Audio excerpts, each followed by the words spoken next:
What's happening, folks? Back with another reaction, back with another anime soundtrack reaction, and we're going back to the soundtrack to the original anime of Trigun 1998, composed by Imahori Tsuneo, who also plays guitar on a lot of the tracks, though I don't think in this case. And indeed, the track we're going to listen to is called Philosophy in a Teacup, which I very much enjoy the poetry of that title. And this is another one which I think is used in a very select sense in the show, meaning I think most often we hear maybe 30 to 45 seconds of this track, and specifically the very beginning of the track, which has this light, pensive kind of thinking about something, maybe with a bit of an emotional quality. There might even be a bit of a worry or the sound of worry in the opening 30 to 40 seconds. But it's like a 4.5 minute tune, and after a minute or so, it brings in this drum and bass rhythm, and it's a lot more energetic. So most of the track I actually don't think we hear in the show. It's really just this opening bit, which I very much enjoy. But I also like that it was like a full composition, and then they used it selectively for particular moments, which I think largely relate to Meryl Strife, one of the main characters, and her, trying to figure out what to do or what to feel or what to think relative to Vash. Now, maybe it's also used in some scenes related to characters that we meet in individual episodes that, Vash or the other characters end up helping. But definitely it's a tune that is used in multiple cases in relation to Meryl and Millie, the two insurance agents who follow around Vash. Nevertheless, let's give it a listen. This is Philosophy in a Teacup by Imahori Tsuneo from the Trigun 1998 soundtrack.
Drum and stand-up bass.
What a wonderfully eclectic and delightfully eccentric composition.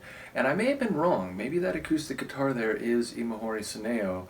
Nevertheless, I mean, there's so much happening here. I remembered that there was a drum and bass rhythm, and it gets, not just drum and bass, but it's like fragmented. There's like this, like snare rhythm that's sort of like spliced in and out, and then eventually it sort of reverts to a more like syncopated sort of breakbeat rhythm.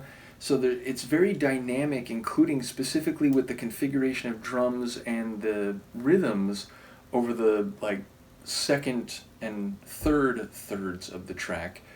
But yeah, even the opening bit had a bit more drums than I remembered. I love the little piano touches at the beginning, which again, that's the part that's prominently in the show in multiple scenes. But there's little piano flourishes throughout. I forgot there was a flute, and the flute reminds me, I'm forgetting the name of the tune. We already listened to it in one of these reactions, but the one that plays like, in a couple morning scenes in the show, it seemed like this flute line here wasn't exactly the same, but it was reminiscent of the flute in another one of the tracks in the soundtrack. But yeah, like between the flute, the guitar, the acoustic guitar, the piano bits, all the varied drums, there's so much going on, and yet it all works together really, really well. So yeah, again, it's great that even if we don't hear this full track unadulterated in the show, that it is a longer piece in the soundtrack, because I love the way this one played out, and I didn't, there were parts in the last like couple minutes that I wasn't recalling in advance, and it was like even better than I was remembering it. So just a really masterful tune. And again, it's a really varied and, again, eclectic soundtrack.